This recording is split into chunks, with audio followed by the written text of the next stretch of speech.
작년 12월 3일 비상계엄 사태를 보면서 저도 굉장히 충격을 먹었습니다. 자유 헌정 질서를 지키기 위해 비상계엄을 선포합니다. 80년대 경험했던 일이 막 4, 50년이 지났는데도 다시 벌어진다는 게 너무너무 힘들고요. 지금 대한민국이 혼란 상태에 있습니다. 이 혼란을 극복하기 위해서 또 굉장히 사회적 비용도 어마어마합니다. 저도 이 비상계엄 사태 때 그냥 있지만 않고 민주주의를 지키기 위해서 때에 따라서는 거리에 나서고 또 때에 따라서는 우리 아이들에게 시민교육을 다시 좀 강화하면서 시키고 있는 그런 상황입니다. 네, 사실 윤석열 정권 들어와서 우리 사회가 굉장히 역주행했습니다. 특히 교육의 측면에서 본다면요, 정말로 나아진 게 거의 없습니다.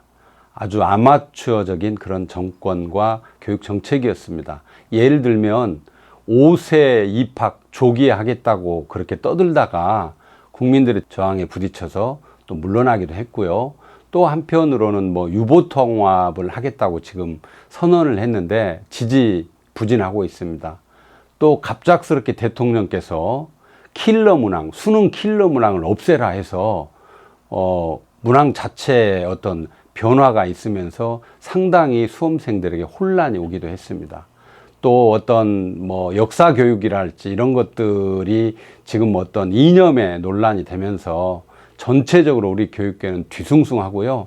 현재 해결하지 못하고 있는 지금 의대 입학 문제 보면은 우리 국민들이 얼마나 이 정부가 정책을 제대로 못하고 있는지를 지금 보고 있다고 볼 수 있습니다. 총체적으로 볼 때 우리 교육 정책에서 한 발짝도 나가지 못하고 있는 그런 상황이라고 볼 수 있겠습니다. 특별히 학교 시민교육 노조를 설립하는 데는 그 이유가 있습니다.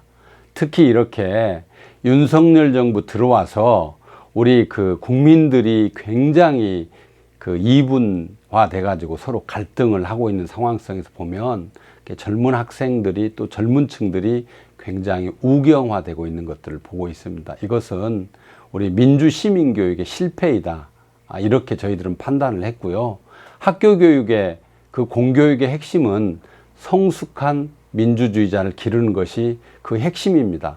그럼에도 불구하고 우리 교육계의 풍토가 지나치게 경쟁 중심, 또 우리 사회도 경쟁 중심 사회가 되다 보니까 교육이 하나의 출세나 개인의 어떤 영달을 위한 도구로 전락해버린 그런 측면이 있습니다. 이런 점에서 부끄러운 마음으로 우리 공교육에서 민주 시민을 키워야 된다는 그런 뜻을 모아서 노조를 설립하게 됐습니다.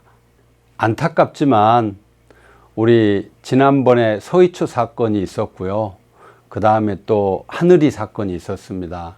두 사건 모두 있어서는 안 되는 정말로 우리 교육계에 충격적인 사건이었습니다. 저는 이 사건을 보면서 경쟁 중심의 교육 시스템이 굉장히 강화되면서 학교 안에서의 공동체도 완전히 무너져 버렸습니다.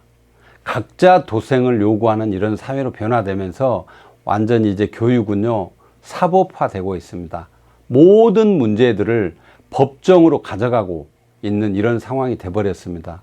교육은 민주주의의 묘판이기 때문에 아이들이 그 안에서 어떤 대화도 하고 또 토론도 하고 이렇게 하면서 타협할 수 있는 이런 것들을 좀 길러가야 되는데 그런 것들을 지금 해가지 못하고 있는 상황입니다.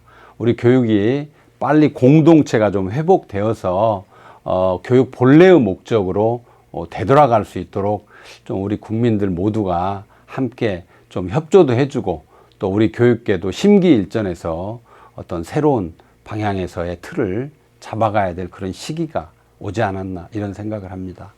지금 과학기술이 엄청나게 빠르게 발전하고 있습니다. 그리고 우리 인류의 어떤 삶의 질을 높이는데 과학기술 없이 불가능한 시대입니다. 그런 측면에서 본다면 지금 AI 시대를 맞고 있는 우리의 상황 종합적으로 우리가 긍정적으로 이해하고 받아들여야 됩니다. 그래서 우리 아이들에게 이런 기술 교육에 뒤처지지 않도록 혼신의 힘을 다해야 되는데요. 현재 우리나라에서 세계 최초로 AI 디지털 교과서를 만들어서 지금 학교에 도입을 하겠다라고 교육부에서 정책을 시행하고 있습니다. 그런데 저는 결론적으로 말하면요, 3가지 이유 때문에 AI 디지털 교과서를 직접 학교에 도입하는 것에 대해서 반대합니다. 첫 번째는요, 아직 이 교과서로서 AI를 활용하는 디지털 교과서가 효과가 있다는 것을 검증하지 못하고 있다는 점입니다. 그래서 충분한 검증이 필요하고요. 두 번째는 생각보다 비용이 너무너무 많이 듭니다. 이런 비용을 들여서 과연 이게 뭐 몇 조 원대의 비용이거든요. 6조 원 정도를 추산하고 있는데요. 이런 정도 돈을 투자해서 AI 디지털 교과서를 지금 당장 도입해야 될지가 의문이고요. 세 번째는 아무리 좋은 정책도 현장 안에서 충분한 준비와 받아들일 수 있는 그런 상황이 되어야만이 성공의 가능성이 높은 것입니다. 현재 학교 선생님들의 약 80% 이상이 아직은 디지털 교과서를, AI 디지털 교과서를 현장에 도입하는 것에 대해서 지금 반대를 하고 있는 그런 형국입니다. 그리고 또 하나는 지금 한 10년 정도 유럽의 교육 선진국들이 이런 디지털 교과서를 도입해서 학교 현장에서 시행한 결과 문제가 굉장히 많다는 것들이 지적이 되면서 현재 예를 들면 스웨덴이랄지 핀란드랄지 이런 나라들은 다시 교과서, 종이 교과서를 교실에 도입해 오면서 중학교 때까지는 개인 디지털 기기를 수업 시간에 사용하지 못하는 법안이 만들어지고 있는 상황입니다. 그래서 저는 이 문제는 서둘러서 갈 필요가 없이 다시 한번 효과를 검증하고 현장의 준비를 충분히 해서 우리가 나아가도 지금 늦지 않는다, 이렇게 지금 생각하고 있습니다. 네, 지금 교육에서 맞이하고 있는 시대 정신을 저는 생존으로 말하고 싶습니다. 왜냐면요, 지금 전 지구적 관점에서 본다면 생태적 위기를 맞이하고 있습니다. 모두가 이게 2050년 정도 되면 전 지구가 멸망할 것이라고 하는 어떤 그 미래학자들의 보고도 있습니다.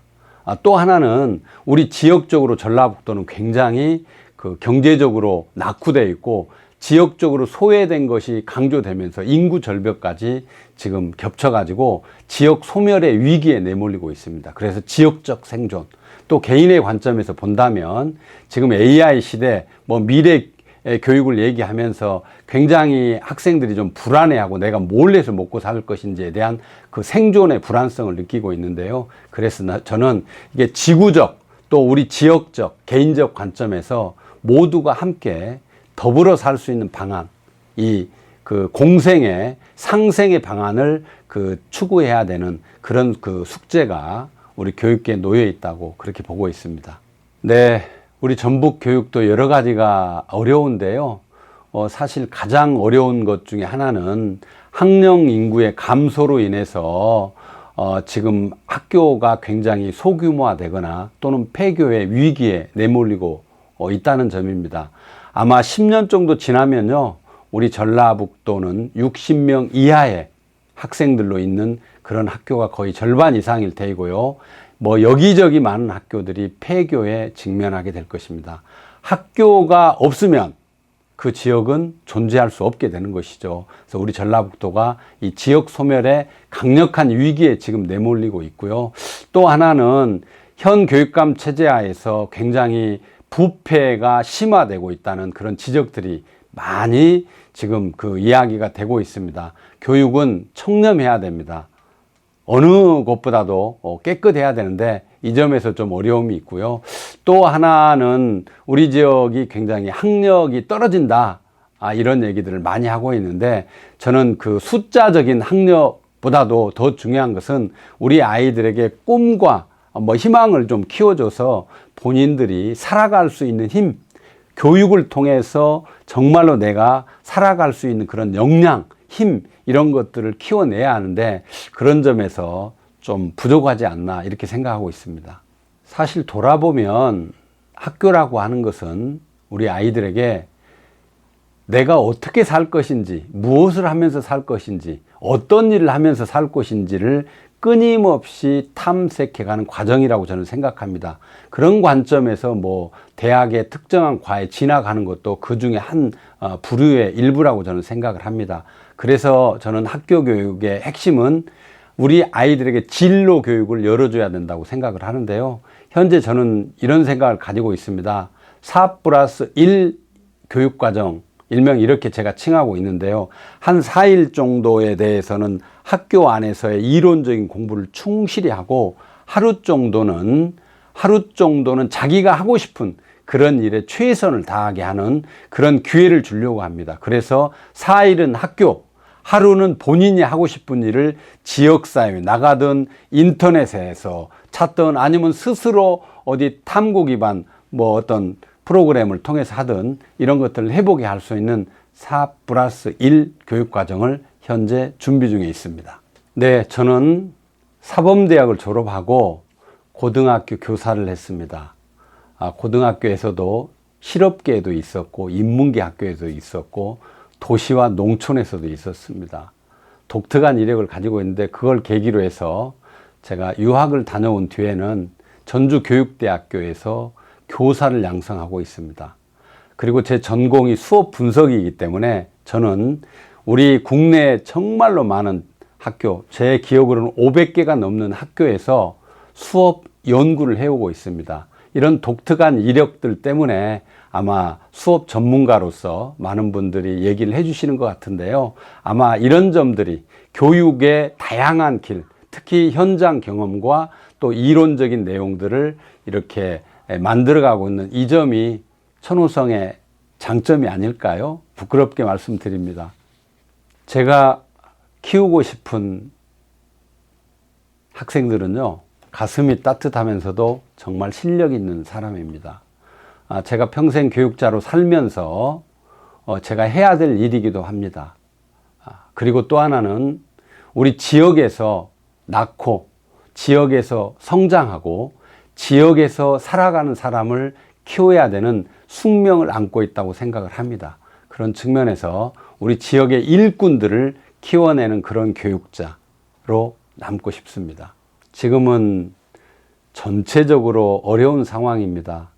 정치도 어렵고 또 경제도 어렵고 우리 교육계 구성원들도 힘들어하고 있습니다.